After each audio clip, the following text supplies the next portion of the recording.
Tai Chi is, by the nature of it, is a polarity. So we've got people who are really perfectionistic, really structured, maybe a little bit rigid even, and people at the other end of the spectrum who are really flowing, minimal structure, very easygoing, that kind of thing. So ideally the balance is in the middle, and not a stillness in the middle. A stillness comes, but then it moves again. So there's this small drift from one side to the other. That's the aim. This is where balance, health, energy, wisdom, all that's found in the middle here. To think that you'll find a balance between extremes, they come to a point of stillness and it remain there forever, you're deluding yourself.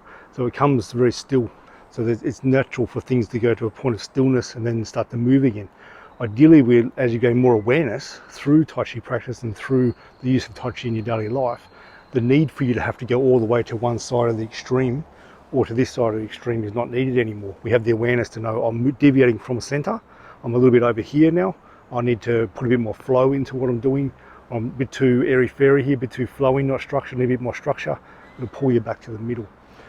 So we're doing with polarities. Another way to think about those polarities is chaos and order. Another one, probably chaos more this side, order this side with the perfectionism, or structured and unstructured. It's different ways of thinking about it, or certainty and uncertainty. We're all dealing with similar concepts here when it comes to perfectionism and too much flow. So where Tai Chi is very good for perfectionists is that, particularly when you get into the refinement of the movements, it's very particular, very perfectionistic. Because ideally, if I've got to alter my wrist for a little bit, if I make it really big, my whole body needs to alter. So it's all micro movements, or I'm not quite relaxed in my shoulder here. So the teacher comes here, relax your shoulder, drop that a little bit. I feel here relaxed now. I feel it integrating to the structure. So one little small adjustment, it has to integrate and flow into the rest of the structure too. So the one small movement affects the entire structure. That's when the Tai Chi is getting really good. So it's really perfectionistic. What is also useful for perfectionistic people is that if you become too perfectionistic, it becomes a problem, and you already would know that. It becomes a big problem. You get too stuck on things, can't move forward. Perfectionism is actually for refinement of things. If you're trying to create something in your life, so maybe you're writing a book, for example, I don't want to release this to the publisher until it's perfect. It's like, good luck, it'll probably never get out. So you do your first draft, get something out, so you flow with that. It's not going to be perfect. Flow with it, do a second draft, makes it a bit more cohesive to what you want.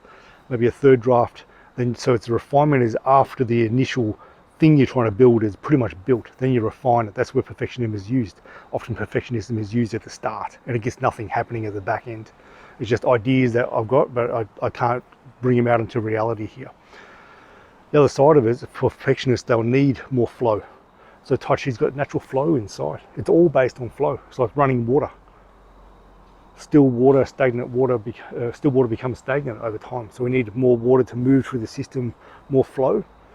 So there can be this sense of linkage in the body, where it's too constricted. We want movement. We want that kind of thing. So within the energy system of a perfectionistic person is flow, and that's built quite early because it's the nature of Tai Chi.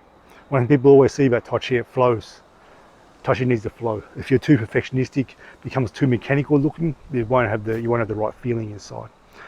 On the other side of it, people who are too flowy, so they really love this flow, they're good at it. They're not really that fussed about refinement and movement and where things are meant to be, specific details. That's a big problem. So over time, as they do the Tai Chi practice, they learn the meaningfulness of having more structure inside flow. So what someone might look like if they're too flowy, usually have financial issues, maybe housing issues, things to do with the base chakra not working too well. It's all good, man, with flow, blah, blah.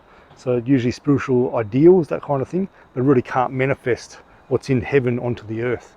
That's quite a common thing. So when we put more structure, a bit more perfectionism mainly, it's more structure into the flowing person, it balances them out. The same as the person who we put more flow into who's too rigid, too structured. Flow balances them out. So we're aiming to balance both kinds of people.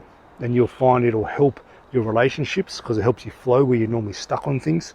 The biggest problem in any relationship is your own sense of identity, that people are always pushing on an edge.